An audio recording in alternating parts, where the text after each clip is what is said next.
রবিবারের সন্ধ্যাটা হঠাৎ করে এতটা ভয়ানক হয়ে যাবে বুঝতে পারিনি। সন্ধে ঠিক নয়, ওই 8:30 নাগাদ আর কি।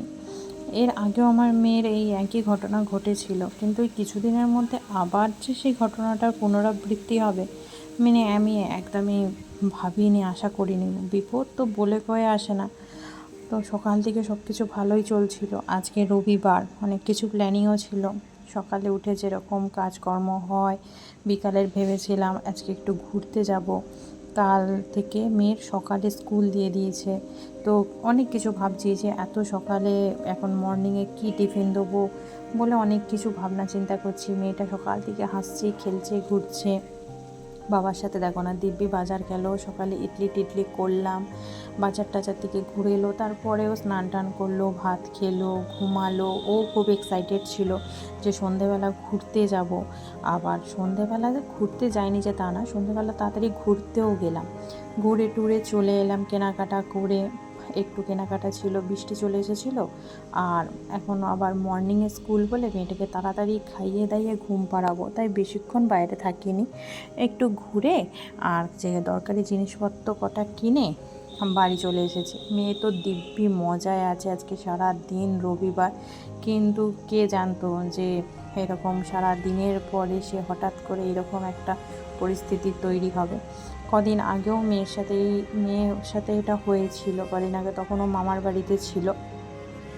তো মামার বাড়িতে থাকাকালীনও সেদিন তো অনেক রাত্রে হয়েছিল। কী হয়েছিল, ঘুমাতে ঘুমাতেই হঠাৎ করে তখন ওর সর্দি ছিল, তো নাকে সরসর করছিল। ঘুমের ঘরে লাইট নেবানো আছে, ও নাক ঘষছে। আমি তো ভাবছিলাম সর্দি বেরাচ্ছে।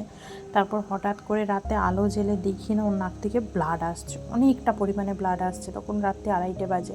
মানে মেয়েটাকে তুলে তারপর রক্ত মুছে কি করব কিছুই বুঝতে পারছিলাম না, একদম দিশেহারা হয়ে গেছিলাম। তো কোনো রকম রক্তটা বন্ধ হয়ে গেছিলো। সেই রাতে তো কাউকে ফোনও করতে পারিনি, কিছুই নয়। তো তারপর সকাল হতেই ডাক্তার, আমার একজনের ডাক্তার আর কি, তাকে ফোন টোন করে সেদিন আবার ডাক্তারও পাইনি সেবারে। তো একটা দাদা আছে, তার কাছ থেকে ওষুধপত্র জেনে ডাক্তারের সাথে কোনো রকম, দাদাকে বলি তুমি আমাকে যে কোনো রকমভাবে একটা ডাক্তারের ব্যবস্থা করে দাও, দেখাই, দেখিয়ে ভালো হয়ে যায়, বাড়ি ফিরি। তো আবার এই কিছুদিনের মধ্যে আবার সেই একই জিনিস। দেখো এখন সন্ধেবেলা দিব্যি কী সুন্দর ঘুরছে বেড়াচ্ছে, বাড়িও গেলাম।